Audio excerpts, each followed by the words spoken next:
দোয়া করেছি, সব দোয়া আল্লাহ কবুল করেছেন।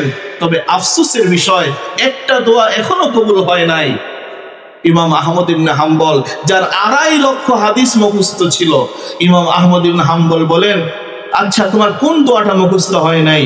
তখন সেই যুবক বলতেছে, আমি আমার বাবার মুখ থেকে শুনেছি এই যুগের সবচেয়ে বড় আলেম, সবচেয়ে বড় ফকিহ হলেন ইমাম আহমদ ইবনে হাম্বল। আমি আল্লাহর কাছে খুব দোয়া করতেছি যেন আল্লাহ তাআলা ইমাম আহমদ ইবনে হাম্বলের সাথে আমাকে দেখা করায় দেয়, আমি তার সাথে মুসাফা করব, আমি তার গালে একটা চুমু খাবো, আমি তাকে একটু জড়িয়ে ধরবো। তখন ইমাম আহমদ ইবনে হাম্বল চোখের পানি ছেড়ে দিয়েছেন এবং বলছেন, যুবক, সত্যি তোমার ইস্তেগফারের এত পাওয়ার, ইস্তেগফারের এত বরকত যে এই ইস্তেগফার তোমাকে এমন ভাবে মুস্তাজাবুদ দাওয়া বানিয়ে দিয়েছেন যে তোমাকে ইমাম আহমদ ইবনে হাম্বলের কাছে যেতে হয় নাই, বরং এই ইস্তেগফার ইমাম আহমদ ইবনে হাম্বলকে তোমার কাছে নিয়ে এসেছে। আমি ইমাম আহমদ ইবনে হাম্বল। যুবক চোখের পানি ছেড়ে দিয়েছেন এবং জামরায় ধরেছেন ইমাম আহমদ ইবনে হাম্বলকে, তার বুকে, তার মুখে চুমু খাচ্ছেন।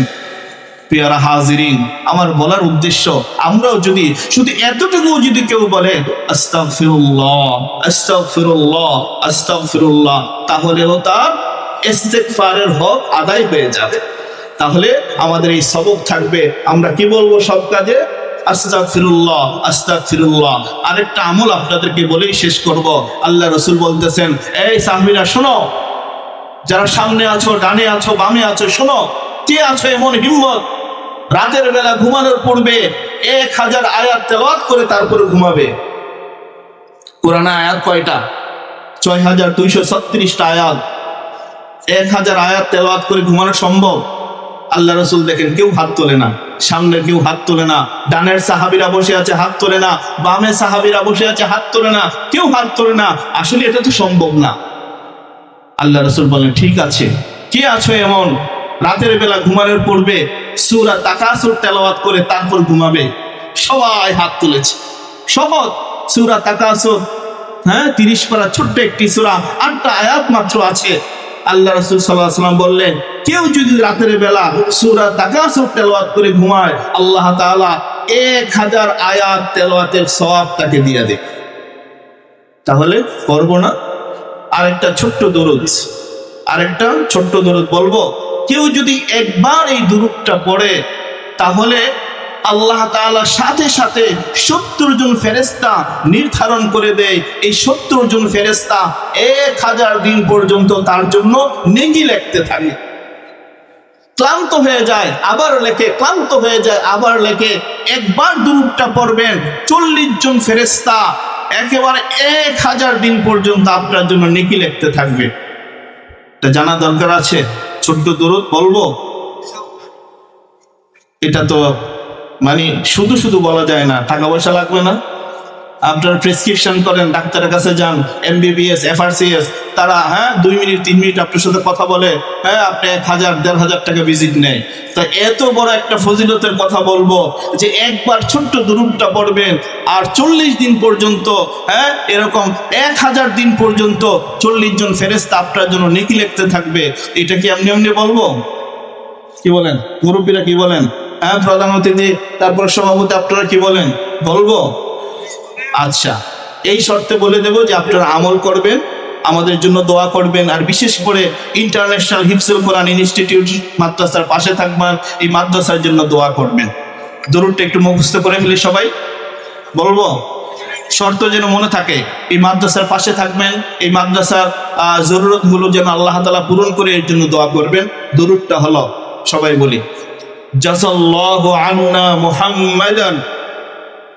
সবাই প্রাণ খুলে বলি, জাযাল্লাহু আন্না মুহাম্মাদান মা হুয়া আহলুহু।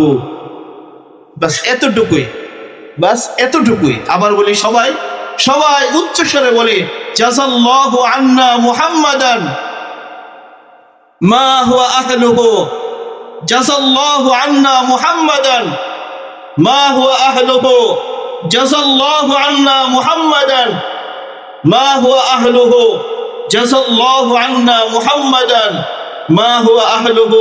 কার মুখস্থ হয়ে গেছে? মাশাআল্লাহ, অনেকে হাত তুলেছেন, মুখস্থ করে ফেলেন। জাযাল্লাহু আন্না মুহাম্মাদান মা হুয়া আহলুহু। এই দুরূদটা আপনারা নিয়ে যান, সূরা তাকাসুরের আমলটুকু নিয়ে যান, তাহলে আজকের এই মাহফিল সার্থক হবে। আমাদের আজকের এই ওয়াজ ও দোয়ার মাহফিল আজকে বরকতময় হবে। আমরা বেশি বেশি ইস্তিগফার পড়ব, আমরা বেশি বেশি তেলাওয়াত করব, আমরা নামাজের সাথে থাকব, আমরা তাকওয়ার সাথে থাকব, আমরা তাহারাতের সাথে থাকব। আমি আয়াত শুরু করেছিলাম, কুল্লু নাফসিন যায়িকাতুল মাউত ওয়া ইন্নামা তুওয়াফাউনা উজুরাকুম ইয়াওমাল কিয়ামা ফামান যুকজিয়া আনিন নার ওয়া উদখিলাল জান্নাতা ফাকাদ ফাজ। এই আয়াতের মধ্যে আল্লাহ বলেছেন সফল কারা? সফল হলো তারা যাদের হাতে আল্লাহ তাআলা হাসরের ময়দানে আমলনামা ডান হাতে দিবে। সফল তারা যাদেরকে আল্লাহ তাআলা জাহান্নাম থেকে মুক্তি দিয়ে জান্নাতে প্রবেশ করাবেন। দুনিয়াতে কেউ বলতে পারবে না সে সফল কাম। প্রধানমন্ত্রী সে সফল বলতে পারবে না, হ্যাঁ, এমপি সাহেব সফল বলতে পারবে না, মন্ত্রী সফল বলতে পারবে না, শাইখুল হাদিস সফল বলতে পারবে না, মুহাদ্দিসরা সফল তারাও বলতে পারবে না। সফল তো সেদিন বলতে পারবে যেদিন হাসরের ময়দানে ডান হাতে আমলনামা পাবে, যেদিন জাহান্নাম থেকে মুক্তি পেয়ে আল্লাহ তাআলা জান্নাতের ফয়সালা করবে, সেদিন সে বুকে হাত দিয়ে বলতে পারবে ফুস্তু বিরব্বিল কাবা, কাবার রবের কসম আমি সফল। কি বলেন, কথা ঠিক না বেঠিক?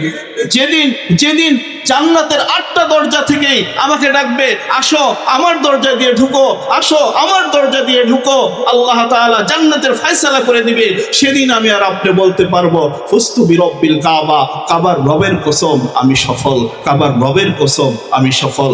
আসসালামু আলাইকুম ওয়া রাহমাতুল্লাহি ওয়া বারাকাতুহু।